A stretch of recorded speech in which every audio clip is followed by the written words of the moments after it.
আসসালামু আলাইকুম গাইস, আজ আপনাদের সামনে শেয়ার করলাম খুবই মজার এবং সুস্বাদু সবজি রান্নার রেসিপি। প্রথমে নিয়ে নিলাম আলু, গাজর, টমেটো, পেঁপে, লাউ, ডাল, সবগুলো সবজি পরিষ্কার করে ধুয়ে পাত্রের ভিতরে দিয়ে দিলাম। ডালগুলো দিয়ে দিলাম, সয়াবিন তেল দিয়ে দিলাম, রসুন বাটা, আদা বাটা হাতে মিক্সড করে রান্না করব। সবগুলো মশলা দিয়ে দিলাম, দিয়ে হাতের সাহায্যে খুব ভালোভাবে মিক্সড করে নেব। মশলাটা খুব ভালোভাবে মেশাতে হবে।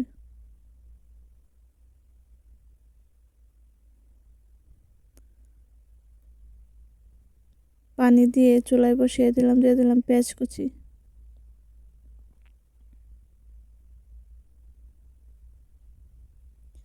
ডেকে প্রায় 10 মিনিটের জন্য 10 মিনিট পর নাড়িয়ে ছাড়িয়ে দেব। আবার 10 মিনিটের জন্য ডেকে বসিয়ে দিলাম। আমার সবগুলো সবজি আর ডাল সিদ্ধ হয়ে গিয়েছে।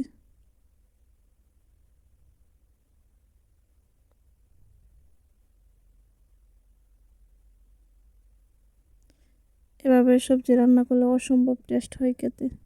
সবজি বাগারের জন্য একটু ফ্রাই প্যান বসিয়ে তেল দিয়ে দিলাম পরিমাণ মতো, পেঁয়াজ রসুন কুচি দিয়ে দেব। সবজি পরে বাগার দিলে সবজির টেস্টটাই অন্যরকম আসে।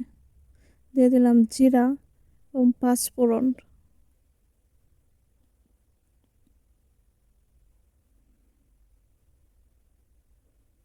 দিয়ে দেবো শুকনা মরিচ। এ পর্যায়ে নামিয়ে সবজির ভিতরে দিয়ে দেবো এই বাগারটা।